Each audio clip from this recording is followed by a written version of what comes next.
Domestic violence in Australia. 1 in 3 Australian women will experience some form of family violence in their lifetime. 1 in 5 Australian women will experience some form of sexual abuse.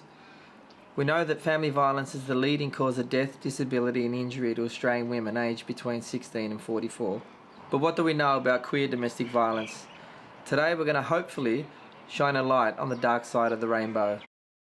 Hi, welcome to the show. I'm Anthony Leckis, and today we're talking about domestic violence. Matthew and Russ from My Other Closet, the Cabaret, thanks for chatting with me.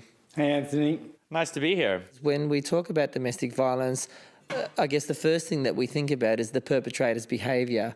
You know, what sort of violence is being used. You know, we think about physical abuse, verbal abuse, destroying property, making threats, these kind of things. We're so quick to conjure up images of what domestic violence looks like. But on the other side of domestic violence is those things that you talked about, the enormous strength and the I'm just wondering about the ongoing and daily ways that you would have kept yourself safe and strong and resilient. You learn what the triggers are. You learn ways to remain safe. One of them with me was to make sure that I always went to bed early and was asleep when he got home. Because if I was asleep, then there was no excuse for any issue to happen. If I was awake and he was in the mood for whatever, then that would escalate into something more. So, they're little things, but they're things that you keep in the back of your mind, and they're part of you. They become part of your routine to keep yourself safe. And interestingly, I mean, we've had lots of conversations about how these things carry on. Obviously, we're in a relationship now, and there's stuff that hangs on, and one of them, interestingly, is that now Russ almost has this like Pavlovian dog response to if we have a tiff and we have a disagreement about something, tends to be about some area of the show. You are the director. Yeah, we do tend to bring it home. Then he just gets droopy-eyed and he's ready to go to sleep because it's kind of become a survival response. It's a learnt response. Yeah. It's a learnt response. Right. And if I'm not there, then I'm not there. Well, can I ask then about impact, post that relationship, and you both doing something incredibly gorgeous about this experience and really offering our community here in Melbourne, and I know it's been to Sydney as well, for us to learn so much about. What does this mean for your relationship in terms of not just working together as colleagues, but how do you decide sort of what goes into the show, what doesn't go into the show? Look, right from day one, Matt and I both were adamant that if we were going to put the effort into this, then this show had to have integrity. So what goes into the show is anything that gives it integrity. What doesn't go into the show is anything on the peripheral.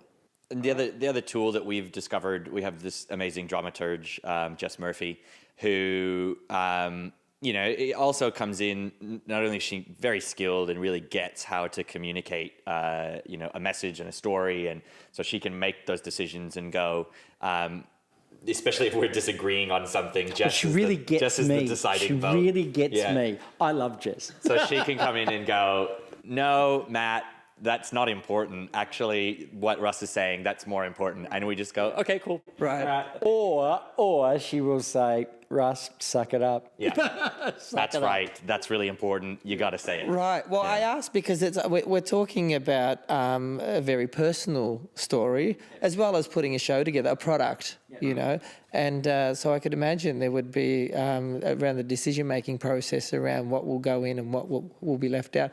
Because Matt, being a survivor of family violence is something you also know about as well. It's something that you both know about. I'm just wondering do you connect on that level as well? I think it was important for us, especially early on in our relationship, to both have a clear understanding of what domestic violence looks and feels like. It allowed us to be able to spot those triggers, know when we in fact were not having conversations with each other. We were having conversations with the ghosts of our past. Ghosts of relationship past. Yeah. And learning Is that the next how Cabaret? that could be. And learning how to acknowledge that, I think was really important. But it also allowed us to, it's not easy to put on an independent theater cabaret, especially to try to convince people that a cabaret about domestic violence is a good idea to come and see, that it's going to be fun, that you're going to enjoy yourself, that's a big ask. So it also helps that we both are extremely passionate about getting this out there, and tenacious. And, it's important to us. I think what's not been done is there's a lot of even in the men's violence against women space, like you said, there's a lot of messaging towards real men don't hit women, stuff that perpetuates heteronormative gender role crap, but also is all about, men have the strength to stop this. And a lot of the messaging is out there saying that who needs to be at the table? The blokes. When actually there's very little going out there going, guess what, women, you're amazing. You are fabulous people that do not deserve this crap. If he tells you that is what you deserve, he's dead wrong, because you're an amazing individual. And I think what we really love about how we've put the show together is that it also speaks directly to victims and says, you're amazing, you're a strong individual, you're fabulous, you don't deserve this. Whatever they're telling you, it's wrong. They're the problem, not you. And I think that's important to us. I think the other side of it too, that when we first started this, it wasn't a direction I was going in at all. But after us researching and working on this for a while, I actually have an understanding for the other side as well. This is not a one-way street. This is a two-way street, and there are two victims here. The person who is receiving, on the receiving side of the violence, but also the person who's perpetrating this. They're not people to be angry with. They're people that need some understanding, because there are reasons for this. So, everyone involved in this situation starts off as a loser. Yeah, I think, perpetrators still need to take account. Yes, they do. They still need to take responsibility for their actions. Yes, We're they certainly do. not saying that, but, I think that some of the more modern ways of looking at intimate partner violence is that both people are making unhealthy decisions, and both people need to look at those behaviors and decision making, and need assistance to change that behavior, because it's really not all right to be using violence, and a person's not in a good space if they're on the receiving end of that and think that they deserve it, or they can't do any better, or they can't get out of it, or and make the decision to try to get it together. All of that is not good for anybody.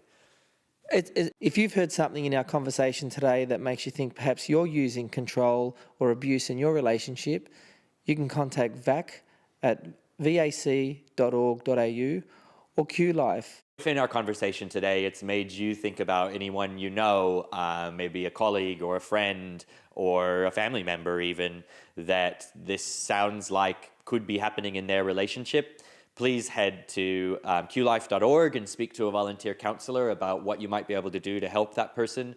Or you can go to anothercloset.com.au and have a look at the information there for how bystanders can help someone experiencing violence.